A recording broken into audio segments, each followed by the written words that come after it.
Hello and welcome. My name is Alan, and we are back with more Insurgent Mexico. We'll be finishing up the pieces on um, Pablo Villa. It's just barely right around a page, and then that'll put us straight into part 3, which is.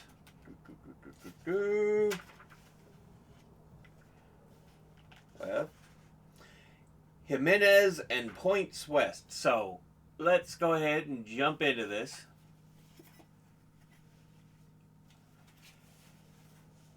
Chapter 8.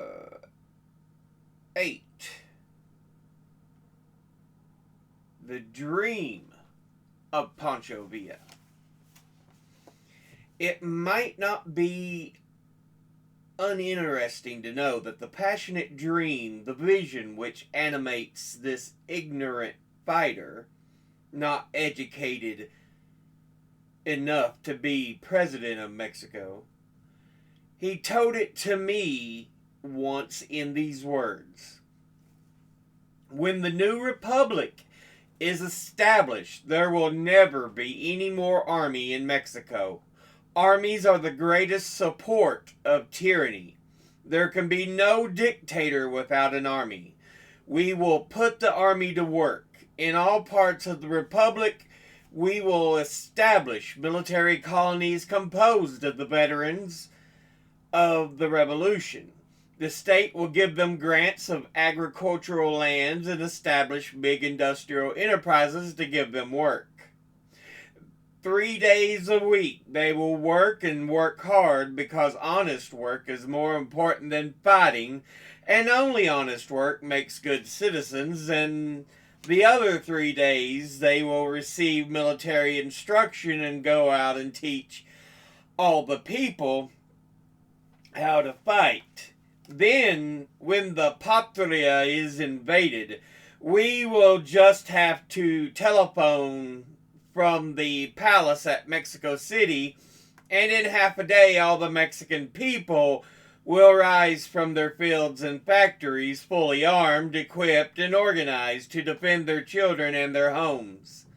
My ambition is to live my life in one of those military colonies, among my compañeros whom I love, who I have suffered so long and so deeply with me. I think I would like the government to establish a leather factory there, where we could make good saddles and bridles, because I know how to do that, and the rest of the time I would like to work on my little farm raising cattle and corn. It would be fun, I think, to help make Mexico a happy place. Part 3, Chapter 1.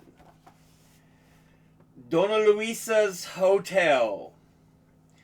I went south from Chihuahua on a troop train bound for the advance near Escalon.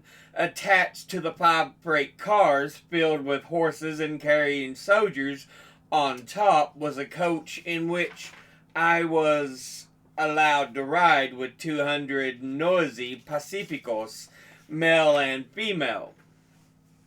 It was gruesomely suggestive. Car windows smashed, mirrors, lamps, and plush seats torn out, and bullet holes after the manner of a frieze. The time of our departure was not fixed, and no one knew when the train would arrive. The railroad had just been repaired. In places there had once been bridges that we plunged into arroyos and snorted up the farther bank in a rickety new laid track that bent and cracked under us.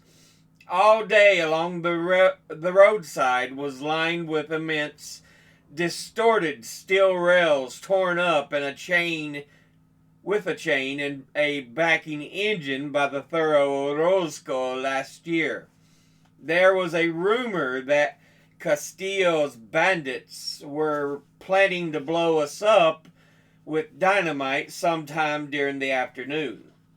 Peons with big straw sombreros and beautifully faded sarapes, Indians in blue working clothes and cowhide sandals, and squat-faced women with black shawls around their heads and squalling babies packed the seats, aisles, and platforms, singing, eating, spitting, chattering. Occasionally there staggered by a ragged man with a cap labeled conductor in tarnished gold letters, very drunk, embracing his friends and severely demanding the tickets and safe conducts of strangers. I introduced myself to him by a small present of United States currency. He said, "Senor, you may travel freely over the Republic henceforth without payment. Juan Algomero is at your orders." An officer smartly uniformed with a sword at his side was at the rear of the car. He was bound for the front, he said, to lay down his life for his country. His only baggage consisted of 4 wooden bird cages full of meadowlarks. Farther to the rear, 2 men sat across the aisle from each other, each with a white sack containing something that moved and clucked. As soon as the train started, these bags were opened to disgorge 2 large roosters, who wandered up and down the aisles, eating crumbs and cigarette butts. The 2 owners immediately raised their voices. "Cockfight, senores! 5 pesos on this valiant and handsome rooster. 5 pesos, senores!" The males at once deserted their seats and rushed clamoring toward the center of the car. Not one of them appeared to lack the necessary $5. In 10 minutes, the 2 promoters were kneeling in the middle of the aisle, throwing their birds. And as we rattled along, swaying from side to side, swooping down into the gullies, and laboring up the other bank, a whirling mass of feathers and flashing steel rode up and down the aisle. Wadover, a one-legged youth, stood up and played Whistling Rufus on a tin flute. Someone had a leather bottle of tequila, of which we all took a swig. From the rear of the car came shouts of "Vámonos a bailar! Come on and dance!" And in a moment, 5 couples, all men of course, were madly two-stepping. A blind old peasant was assisted to climb upon his seat, where he quaveringly recited a long ballad about the heroic exploits of the great General Maclovio Herrera. Everybody was silently attentive and showered pennies into the old man's sombrero. Occasionally there floated back to us the singing of the soldiers on the boxcars in front, and the sound of their shots as they caught sight of a coyote galloping through the mesquite.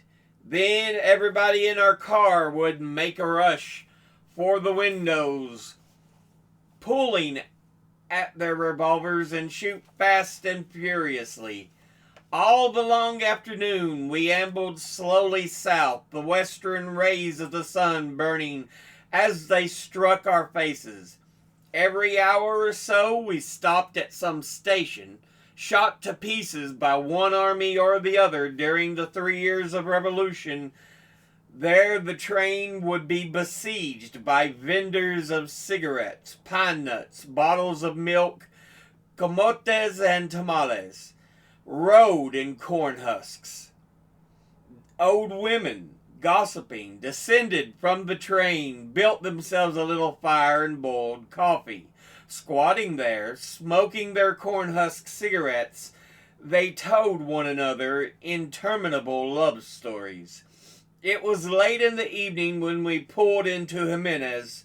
I shouldered through the entire population, come down to meet the train, passed between the flaring torches of the little row of candy booths, and went along the street, where drunken soldiers alternated with painted girls, walking arm in arm to Dona Luisa's station hotel. It was locked. I pounded on the door, and a little window opened at the side, showing an incredibly ancient woman's face, crowned with straggly white hair. This being squinted at me through a pair of steel spectacles and remarked, "Well, I guess you're all right." Then there came a sound of bars being taken down, and the door swung open. Dona Luisa herself, a great bunch of keys at her belt, stood just inside. She held a large Chinaman by the ear, addressing him in fluent and profane Spanish. "Chanjo," she said, "what do you mean by telling a guest at this hotel that there wasn't any more hotcakes? Why didn't you make some more? Now take your dirty little bundle and get out of here." With a final wrench, she released the squealing Oriental. "These damn heathen," she announced in English. "The nasty beggars. I don't take any lip from a dirty Chinaman who can live on a nickel's worth of rice a day."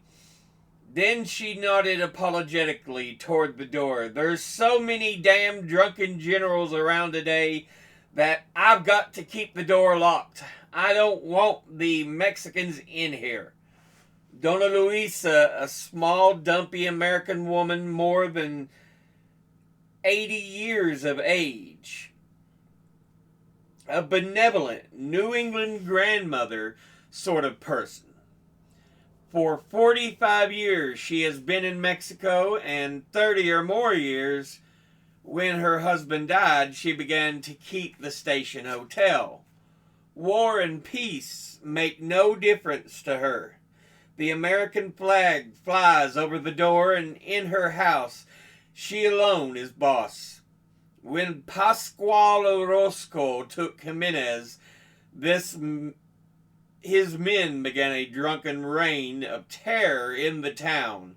Orozco himself, Orozco the invincible, the fierce, who would as soon kill a person as not, came drunk to the station hotel with 2 of his officers and several women. Dona Luisa planted herself across the door alone and shook her fist in his face. "Pascual Orozco," she cried, "take your disreputable friends and go away from here. I'm keeping a decent hotel." And Orozco went. Chapter 2. Duelo a la Frigada. I wandered up the mile-long, incredibly dilapidated street that leads to the town. A streetcar came past, drawn by one galloping mule, and bulging with slightly intoxicated soldiers. Open surreys full of officers with girls on their laps rode along. Under the dusty, bare Alamo trees, each window held its senorita with a blanket-wrapped caballero in attendance.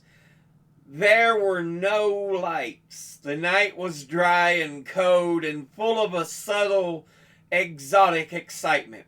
Guitars twanged snatches of song and laughter and low voices and shouts from distant streets filled the darkness. Occasionally little companies of soldiers on foot came along, or of a troop of horsemen in high sombreros and serapes, jingled silently out of the blackness and faded away again, bound probably for the relief of guard. In one quiet stretch of street near the bull ring, where there are no houses, I noticed an automobile speeding from the town.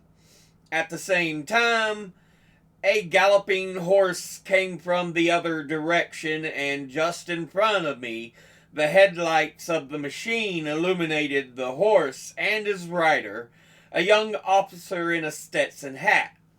The automobile jarred to a grinding stop, and the voice from it cried, "Alto ye!" "Who speaks?" asked the horseman, pulling his mount to its haunches. "I, Guzman!" And the other leaped to the ground as it came into light, a coarse, fat Mexican with a sword at his belt. "Como le va mi capitan?" The officer flung himself from the horse. They embraced, patting each other on the back with both hands. "Very well, and you? Where are you going?" "To see Maria," the captain laughed. "Don't do it," he said. "I'm going to see Maria myself, and if I see you there, I shall certainly kill you." "But I am going just the same. I am as quick with my pistol as you, senor." "But you see," returned the other mildly, "we both cannot go." "Perfectly." "Oiga," said the captain to his chauffeur, "turn your car so as to throw the light evenly along the sidewalk, and now we will walk 30 paces apart and stand with our backs turned until you count 3. Then the man who first puts a bullet through the other man's hat wins." Both men drew immense revolvers and stood a moment in the light, spinning the chambers. "Listo! Ready!" cried the horseman. "Hurry it," said the captain. "It is a bad thing to balk love." Back to back, they had already begun to pace the distance. "1," shouted the chauffeur. "2." But quick as a flash, the fat man wheeled in the trembling, uncertain light, threw down his lifted arm, and a mighty roar went soaring slowly into the heavy night. The Stetson of the other man, whose back was still turned, looked and took an odd little leap 10 feet beyond him. He spun around, but the captain was already climbing into his machine. "Bueno," he said cheerfully. "I win. Until tomorrow, then, amigo." And the automobile gathered speed and disappeared down the street. The horseman slowly went to where his hat lay, picked it up, and examined it. He stood a moment meditating, and then deliberately mounted his horse, and he also went away. I had already started some time before. In the plaza, the regimental band was playing El Pagare, the song which started Orozco's revolution. It was a parody of the original, referring to Madero's payment of his family's $750,000 war claims as soon as he became president, that spread like wildfire over the Republic and had to be suppressed with police and soldiers. El Pagare is even now taboo in most revolutionary circles, and I have heard of men being shot for singing it. But in Jimenez, at this time, the utmost license prevailed. Moreover, the Mexicans, unlike the French, have absolutely no feeling for symbols. Bitterly antagonistic sides use the same flag, In the plaza of almost every town still stand eulogistic statues of Porfirio Diaz. Even at officers' mess in the field, I have drunk from glasses stamped with the likeness of the old dictator, while Federal Army uniforms are plentiful in the ranks. But El Pagare is a swinging, glorious time, and under the hundreds of little electric light globes strung in the plaza, a double procession marched gaily around and round. On the outside, in groups of 4, went the men, mostly soldiers. On the inside, in the opposite direction, the girls walked arm in arm. As they passed, they threw handfuls of confetti at one another, and they never talked to one another, never stopped. But as a girl caught a man's fancy, he slipped a lover's note into her hand as she went by, and she answered with a smile if she liked him. Thus they met, and later the girl would manage to let the caballero know her address. This would lead to long talks at her window in the darkness, and then they would be lovers. It was a delicate business, this handing of notes. Every man carried a gun, and every man's girl was his jealously guarded property. It was a killing matter to hand a note to someone else's girl. The close-packed throng moved gaily along, thrilling to the music. Beyond the plaza gaped the ruins of Marcos Russik's store, which these same men had looted less than 2 weeks before, and at one side the ancient pink cathedral towered among its fountains and great trees with the iron and glass illuminated sign, Santo Cristo de Burgos, or Burgos, shining above the door. There at the side of the plaza, I came upon a little group of 5 Americans huddled upon a bench. They were ragged beyond belief, all except a slender youth in leggings and a federal officer's uniform who wore a crownless Mexican hat. Feet protruded from their shoes. None had more than remnants of socks. All were unshaven. One mere boy wore his arm in a sling made out of a torn blanket.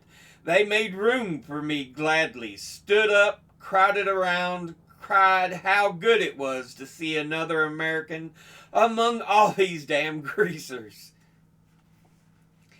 "What are you fellows doing here?" I asked. "We're soldiers of fortune," said the boy with the wounded arm. "Ah," interrupted another. "Soldiers of..." "You see, it's this way," began the soldierly-looking youth. "We've been fighting right along in the Brigada Zaragoza. Was at the Battle of Ojinaga and everything, and now comes an order from Villa to discharge all the Americans in the ranks and ship 'em back to the border. Ain't that a hell of a note? Last night they gave us our honorable discharges and threw us out of the cuartel," said a one-legged man with red hair. "And we ain't had any place to sleep and nothing to eat," broke in a little gray-eyed boy whom they called the Major. "Don't try and panhandle the guy," rebuked the soldier indignantly. "Ain't we going to get 50 Mex in the morning?" We adjourned for a short time to a nearby restaurant, and when we returned, I asked them what they were going to do. "The old U.S. is mine," breathed a good-looking black Irishman who hadn't spoken before. "I'm going back to San Fran and drive a truck again, I'm sick of greasers, bad food, and bad fighting. I got 2 honorable discharges from the United States Army, announced the soldierly youth proudly. Served through the Spanish War, I did. I'm the only soldier in this bunch. The others sneered and cursed sullenly. Guess I'll re-enlist when I get over the border. Not for mine, said the one-legged man. I'm wanted for 2 murder charges. I didn't do it. Swear to God I didn't. It was a frame-up. But a poor guy hasn't got a chance in the United States. When they ain't framing up some fake charge against me, they jail me for a vague. I'm all right, though, he went on earnestly. I'm a hard-working man, only I can't get no job. The major raised his hard little face and cruel eyes. I got out of reform school in Wisconsin, he said, and I guess there's some cops waiting for me in El Paso.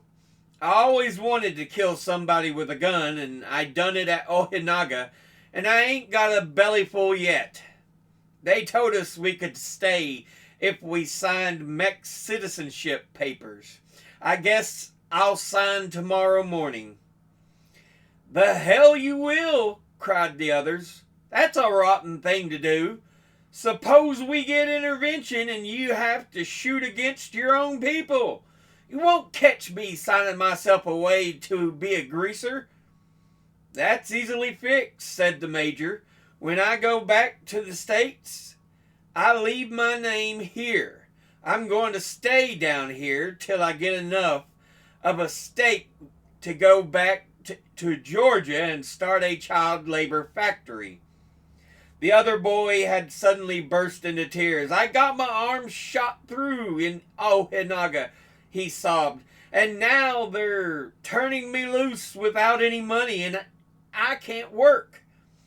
When I get to El Paso, the cops will jail me, and I'll have to write my dad to come and take me home to California.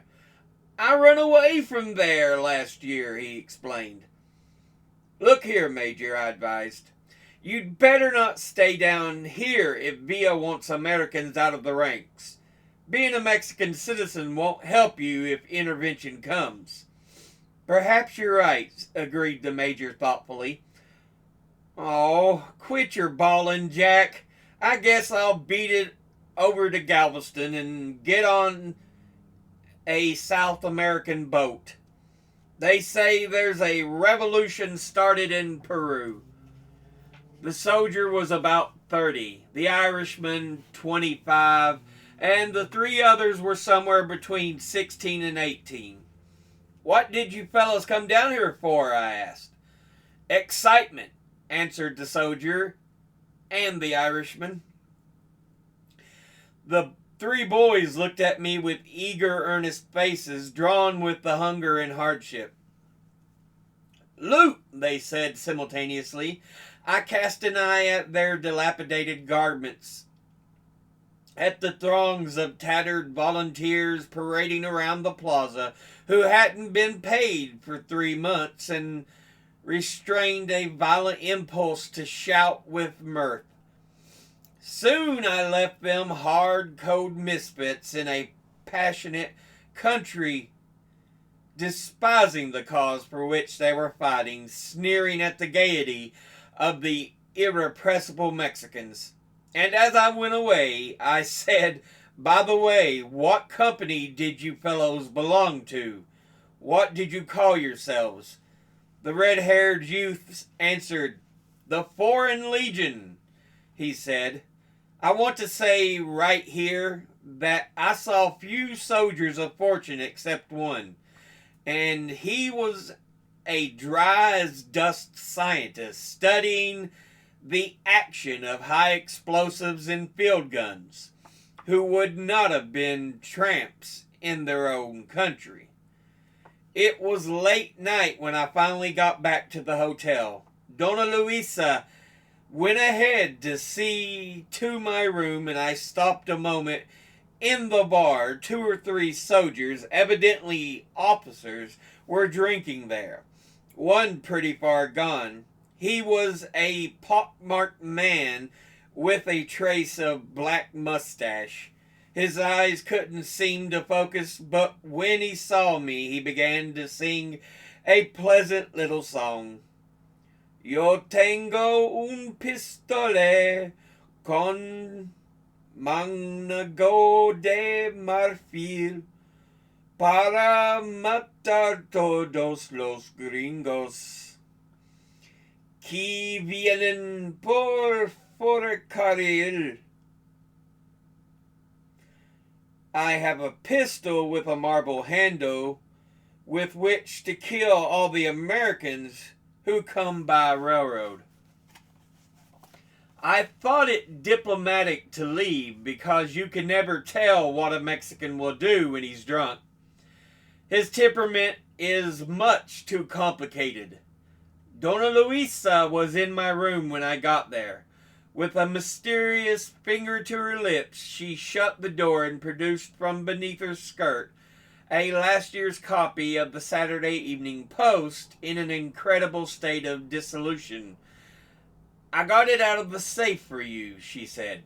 The damn thing's worth more than anything in the house.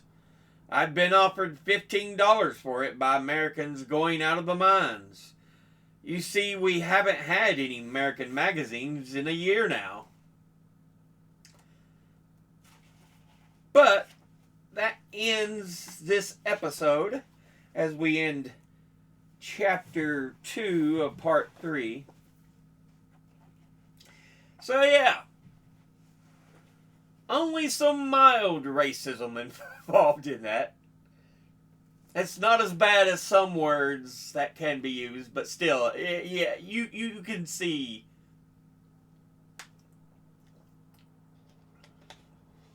Jeez.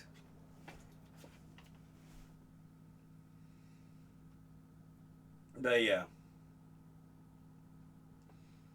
So, our reporter, after his time with Villa, he's in Jimenez and encounters a number of Americans there, not Mexicans. Of course he encounters Mexicans, he's in Mexico. But, yeah, encounters a number of Americans there. Dona Luisa had come down and apparently lived in Mexico for decades with her husband. And then after he passed away, she ran the hotel. So he encounters her. And then he encounters those soldiers of fortune who had just recently been removed from the, we'll say, honorably discharged. Because that's what they received. Because Villa wanted all Americans out of the Revolutionary Army. So, yeah.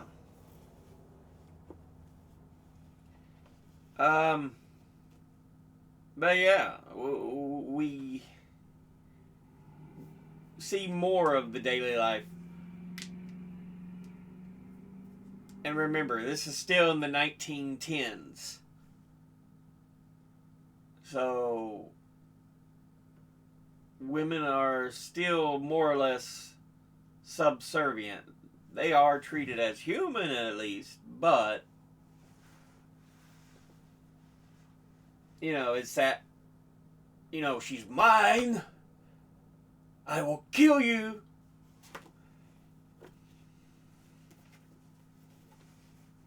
Type of attitude.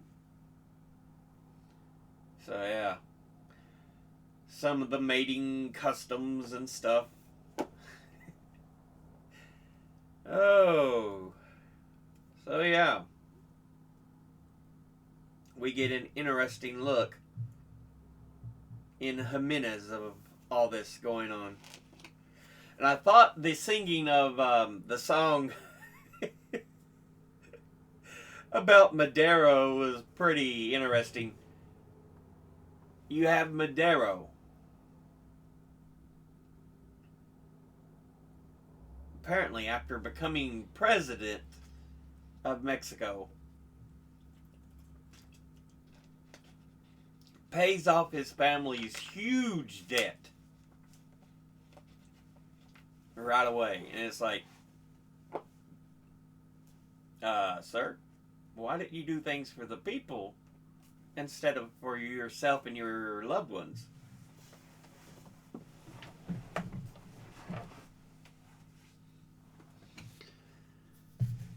So yeah, it's a bit of